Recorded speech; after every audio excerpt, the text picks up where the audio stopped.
So you guys get signed to Def Jam as third base, and the first single was "Step Into the AM." Hmm. And I guess that song was meant for Eric B and Rakim. It was meant for Rakim, correct. It was meant for Rakim. Yeah.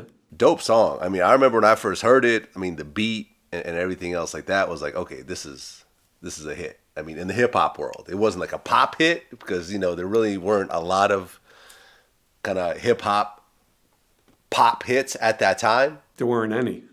There weren't any, right? There you go. But in the hip hop world, I'm like, okay, this is dope. And you had the high top fade, you had the third base, shaved into the back. And I remember you started off the video because I went and rewatched it, before our interview, and it's like you come in and with a hoodie, and it just looks like a regular hip hop video, and then you turn around, it's a white kid, and you go, it's the other man. So with that single, well, first of all, we're writing the lyrics for Rakim. I got a call from Lyor. He was managing us, and he basically was like, "Look, Rakim's he's got a bit of writer's block. I know you're cool with Eric B. Could you write some lyrics, maybe get him jump started?" So Rakim, even to this day, to me is the greatest MC of all time. Like, period. So it was a tremendous honor to be asked to write anything for Rakim. To write a word for Rakim was, let alone a song.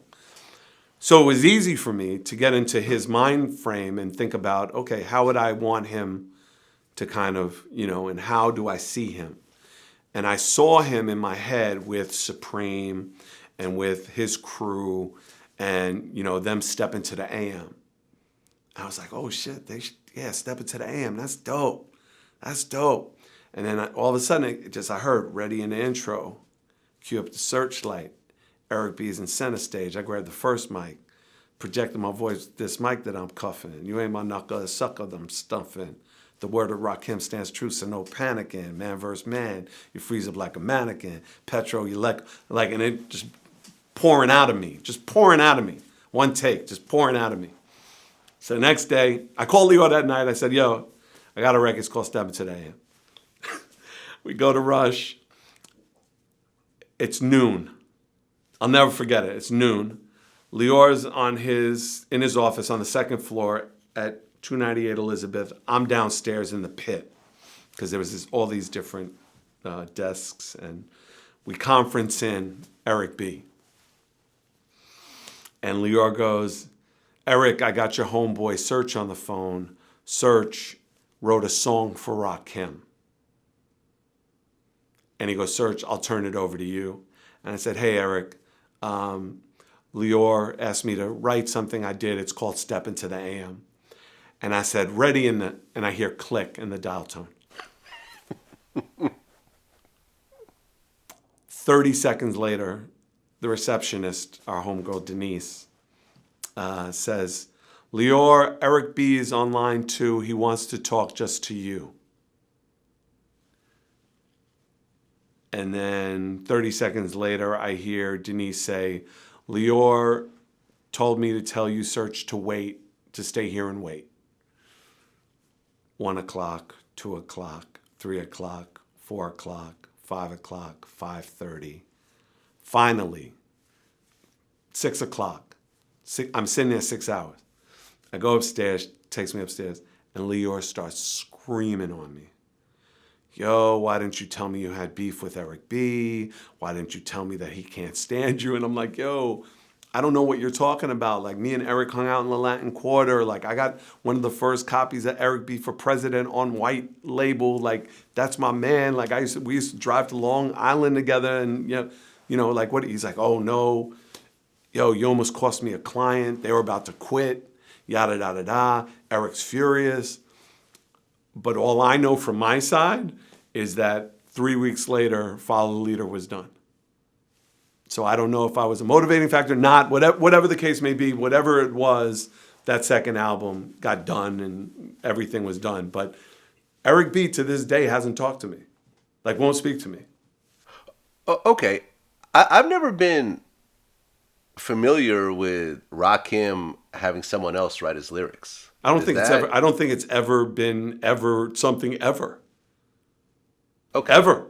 I don't think anyone's ever written for. I mean, just the thought. You have to understand something from a fan perspective. Just the thought of writing one word for Rakim, greatest moment in my career. Period. Greatest moment in my career.